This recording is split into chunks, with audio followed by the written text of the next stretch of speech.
Kilo chicken,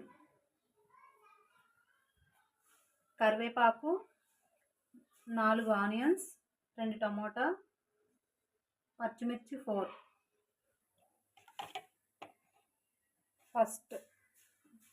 first oil పోసుకుంటున్నానండి. దీంతో 2 స్పూన్లు పోసుకుంటున్నాను. ఇది ఓన్ తయారీ అండి, మా ఇంట్లో తయారు చేసుకున్నాము. ఫస్ట్ కరివేపాకు వేసుకుంటున్నానండి,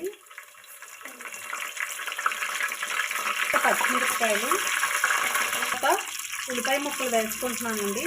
ఆనియన్స్ కొంచెం ఎక్కువ వేసుకుంటున్నాను, ఎందుకంటే మా హస్బెండ్కి ఎక్కువ గ్రేవీ కావాలి, అందుకనే ఎక్కువ ఆనియన్స్ వేస్తున్నాను. కొంచెం వేగాయండి, ఉల్లిపాయ ముక్కలు కొంచెం వేగాయి. టమాటా ముక్కలు వేసుకుంటున్నాను. ఫ్రై అయిపోయింది, చికెన్ వేసుకుంటున్నాను.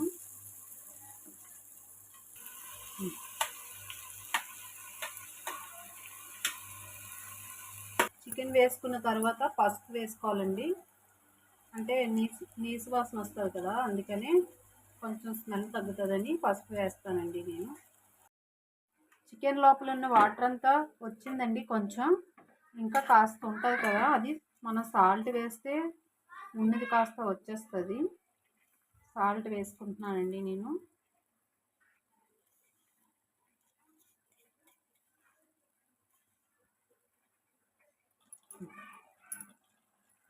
వాటర్ అంతా బయటకు వచ్చేసిందండి. అల్లం వెల్లుల్లి పేస్ట్ వేసుకుంటున్నాను.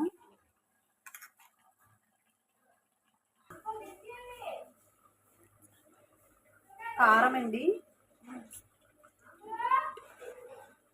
2 టేబుల్ స్పూన్లు వేసుకుంటున్నాను నేను. చికెన్ మసాలా అండి, చికెన్ మసాలా వేసుకుంటున్నాను. మొత్తం మిక్స్ చేసుకుంటున్నానండి.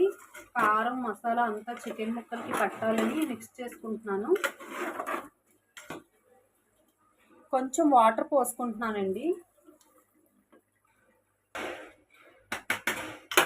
మూత పెట్టుకుంటున్నానండి.